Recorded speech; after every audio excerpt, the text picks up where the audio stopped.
High BP के patient हर घर में हैं कि आप जब तक उसको डॉक्टर के पास ले जाते हैं, डॉक्टर कहता है सॉरी, आधे घंटे पहले लाते तो हम इन्हें बचा लेते हैं। तो उस केस में आपको क्या करना है, 5 ऐसे अलार्मिंग कंडीशन कि जब आप इस क्रिटिकल पोजीशन में हो जाते हो कि आपको होम रेमेडी चाहिए बिफोर कि आप डॉक्टर तक पहुंचें।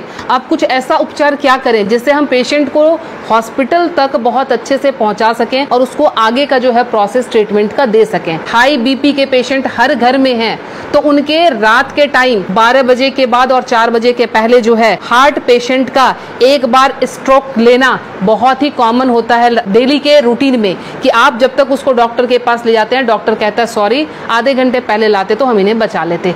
तो वो टाइम स्पैम आपको कैसे बढ़ाना है ताकि हम मरीज को ट्रीटमेंट दे सकें।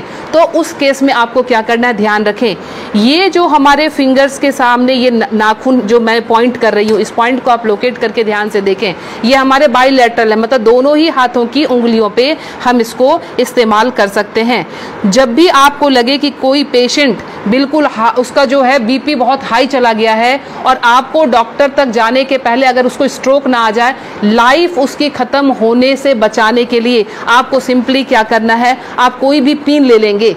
पिन लेके आप उसको सिंपल कि जिस तरह से हमने पिन लिया, आप घर में सेफ्टी पिन ले सकते हैं क्योंकि उसको थोड़ा सा आपने डिटॉल या उसे स्टरलाइज कर लेंगे। स्टरलाइज करने के बाद सिंपल आप यहाँ पे प्रिक करेंगे और प्रिक करके यहाँ से आप थोड़ा सा ब्लड जो है इस तरह से 5 to 10 ड्रॉप्स इस तरह से निकाल देंगे। ये ध्यान रखें, ये बहुत ही इमरजेंसी केस है और ये करते ही आपके पास पेशेंट के लिए एटलीस्ट 3 से 4 घंटे मिल जाएंगे कि आप उसको डॉक्टर तक सेफली पहुंचा सकते हैं और वहां उसको ट्रीटमेंट मिल सकता है। दूसरा काम, अगर ये भी करने की हिम्मत आप में नहीं है, फ्रिज का ठंडा दूध 1 गिलास उस पेशेंट को पिला दें।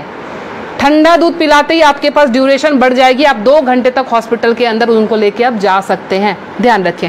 दूसरी हमारी अलार्मिंग कंडीशन जो होती है वो होती है एसिडिटी की। एसिडिटी समटाइम्स इतना हाई हो जाता है कि रात को सोना मुश्किल, सीने में जलन और भारीपन, उस केस में भी लगता है जैसे हमें हार्ट की प्रॉब्लम आ रही है। उसमें क्या करेंगे, उस केस में कि हमने इस पॉइंट को, एसिडिटी के केस में आपने इस पॉइंट को लेना। पॉइंट लोकेट कैसे करेंगे, तो आपने इस तरह से अपने थंब के इस वाले पॉइंट को, फर्स्ट पोर को यहाँ से मेजर कर लेंगे, खोल के यहाँ से मेजर करके आपका जहाँ ये टच हो रहा है यहाँ से आपने इसको प्रेस करना शुरू किया। 20 to 30 टाइम्स इसको आप डीप प्रेस करेंगे। एसिडिटी बन रही है या फिर सर दर्द हो रहा है एक्सट्रीम पोजीशन पे, आपको उस समय वो रिलैक्स देना शुरू कर देगा क्योंकि जब जलन होती है आपके बब्स निकलते नहीं है, इसीलिए वो यहाँ पे अटैक कर रहा होता है जिससे पेन आना शुरू हो जाता है। तो आपको क्या करना है, इसको प्रेस करेंगे, आपको रिलैक्सेशन होना शुरू हो जाएगा। तीसरी चीज, हमारे मोशन सिकनेस या हम ट्रैवल कर रहे हैं तो हमें वॉमिटिंग आती है या जनरल केस में भी अगर वॉमिटिंग आती है या नॉजिया रहती है, वॉमिटिंग टेंडेंसी, वॉमिटिंग आ नहीं रही है बट ऐसा लगता है कि वॉमिटिंग आएगी, इस केस को हम कैसे हैंडल करेंगे। आप अपने ये रिस्ट के क्रीज ले लें। ये रिस्ट के क्रीज आपको दिख रहे हैं, इस क्रीज से, ये जो क्रीज हमारी बनी हुई है, इस क्रीज से अपने ही फिंगर को रखना है। ध्यान रखना है, अपने फिंगर के 2 फिंगर को रखना है। इसके बाद ये पॉइंट जहाँ पे आता है इसको आप लोकेट करेंगे और ध्यान से देखें, यहाँ पे 2 आर्टरी आ रही होती है। आप जब फील करेंगे 2 आर्टरी के बीच में, ये यहाँ पे आपको इस पॉइंट को अब दबाना शुरू कर देना है। अगर आप इसको तेज दबाएंगे, इमीडिएटली आपके वॉमिटिंग टेंडेंसी जो है वो वहीं स्टॉप हो जाएगी और ये आपके मोशन सिकनेस में भी काम करेगा। कहीं आप ट्रैवलिंग में जा रहे हैं तो वहाँ ये काम करेगा। अब मोशन सिकनेस को रोकने के लिए घरेलू उपाय क्या करें।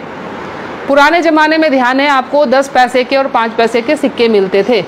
वो सिक्के अगर आपके पास हैं तो सिक्के को सिर्फ मुंह में रख लेना है, कुछ नहीं करना है। वो रख के, या पान के पत्ते, ध्यान रखें मैं पान खाने की बात नहीं कर रही हूँ, उसमें गुलकंद और वो सब मिलाने की, मैं सिर्फ कह रही हूँ पान के पत्ते, वो आप चबाते हुए चले जाएंगे, आपका मोशन सिकनेस जो है वो कंट्रोल हो जाएगा। तीसरी चीज जो आती है एलर्जिक अस्थमा की, मतलब एक ही आपको स्ट्रोक आया और आपके जो है बिल्कुल सांसें फूलनी शुरू हो गई, सांस नहीं आ रही है, हेवीनेस आ रही है, उस केस में आप क्या करेंगे, अपने नाक को खोलने के लिए, ताकि ब्रीदिंग आपकी एकाएक स्टार्ट हो जाए, आप अपने हाथ को लेंगे और इस तरह से नाक को सटाएंगे।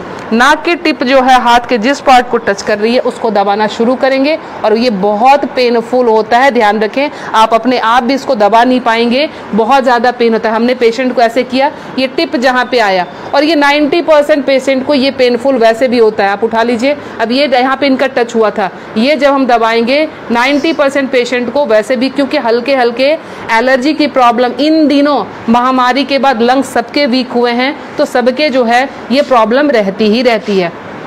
लास्ट में आपको बता रही हूँ इंसोम्निया के लिए, नींद नहीं आती है उस केस में आप क्या करेंगे। नींद नहीं आने के केस में हमने क्या करना है कि ये हमारा ईयर लोब है, ये पूरा सेक्शन जो है ये ईयर लोब का है। रात को आप क्रीम या तेल लेकर इस सेक्शन की इस तरह से हल्के हल्के हाथों की मसाज देंगे।